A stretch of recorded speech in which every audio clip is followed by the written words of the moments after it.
So, are we in the midst of a renaissance? I don't know. But I do know that I would like future generations to describe our work as the product of a period of intellectual and creative vigor, and not as the dark age of the 21st century.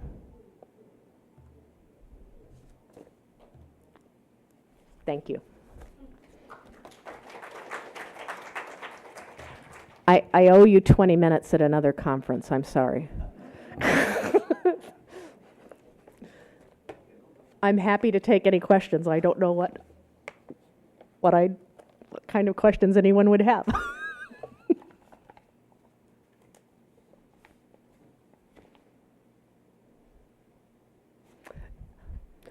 Yes, doctor.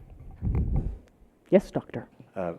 There's a museum in Taiwan, I think is similar to George C. Page. It's called 许文龙奇美博物馆. And maybe we should take you to there. But I think my real the question is, can you tell more about how did he started with, George C. Page? Because I'm not very familiar with his story. Maybe you can talk about a little bit more about how he established from his origin to a museum.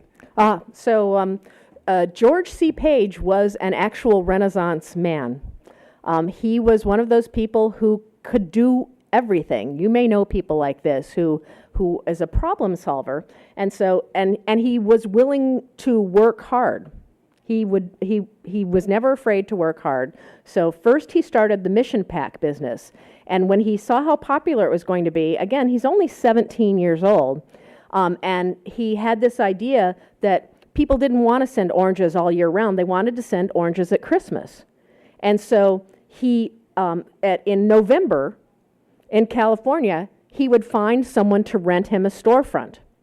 And he would hire people, and he had a sales approach, and he had, his was one of the first ideas where he had beautiful baskets. He had women design beautiful baskets, and people came in and said, you could send this basket, you could send this basket. So he sort of made his first millions of dollars on that, because by the time the 1920s, the end of the 1920s, there were hundreds of these stores all over California shipping oranges to people for Christmas.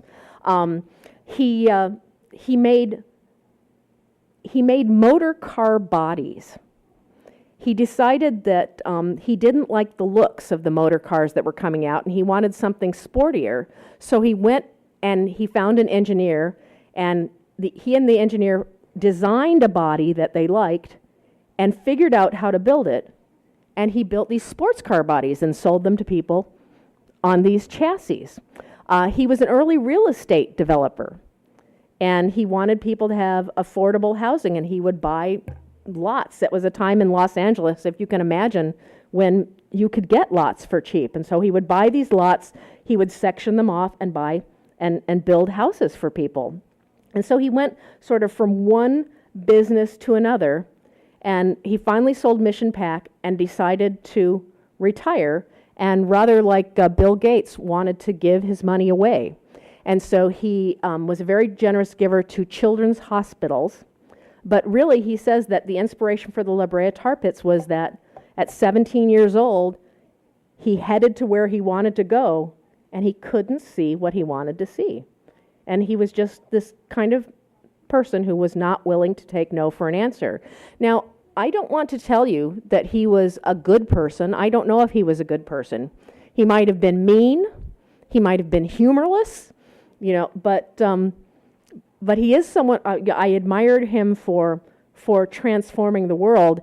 And the other reason why I like to talk about George C. Page is I ran across this story by randomly. I think Diana would tell you she lives right next door to the La Brea Tar Pits, and it's not a story you hear very often, is it? I don't know that as much as you do about it. And as far as I know, there's only one biography. I had to get it on Amazon.com, and it was what we call a vanity publication that was printed on his 90th birthday. So they had someone sit and talk to him, and he told his story. So that's the George C. Page story. George C. Page. Don't forget the name.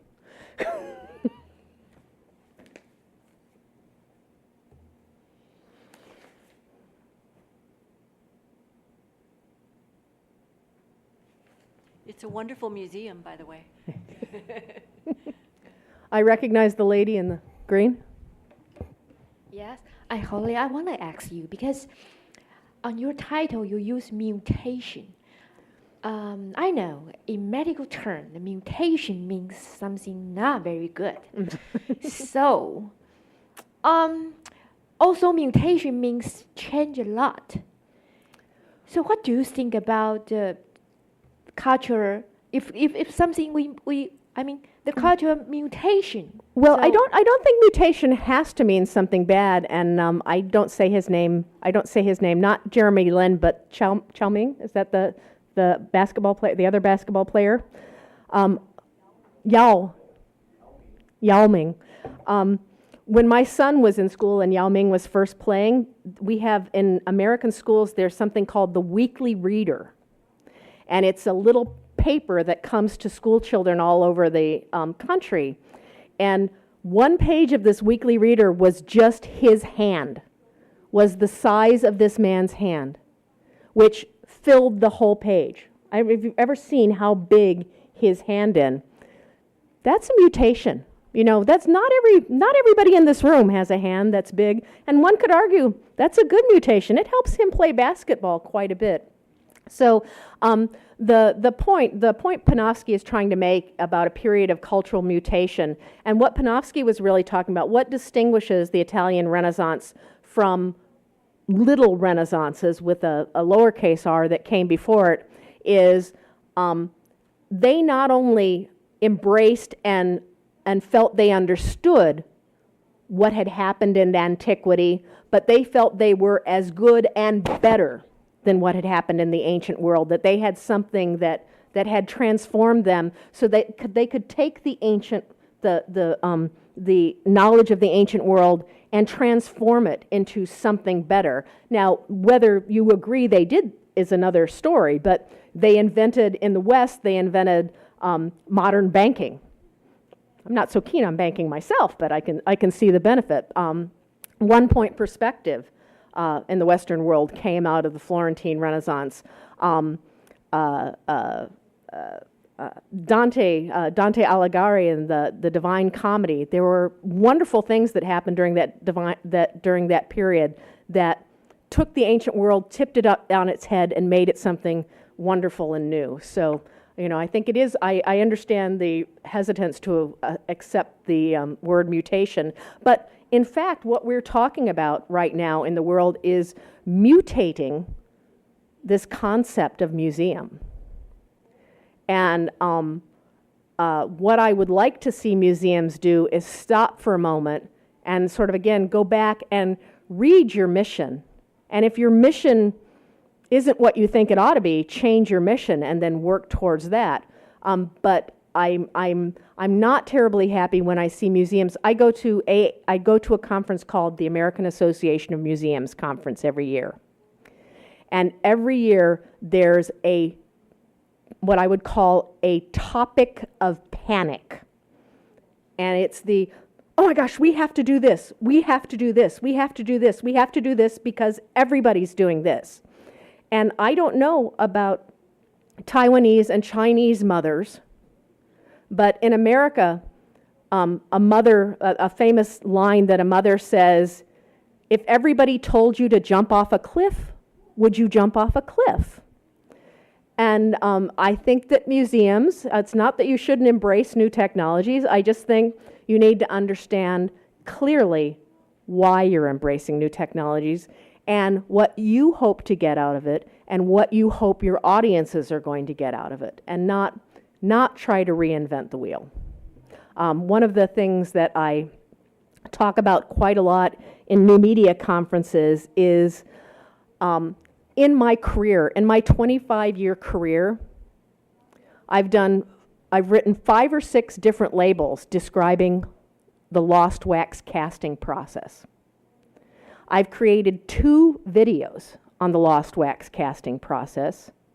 I've done at least 2 animations of the lost wax casting process. And I've given hundreds of tours where I myself have described the lost wax casting process. I I'm not going to stop and figure it up, but I would guess that in my career, I've been responsible for $250,000 worth of lost wax casting content. And I'm just one person. I really feel at some level that there ought to be a repository that all museums, when they make something great, ought to be feeding these videos and animations into some sort of repository. And when Museum A says,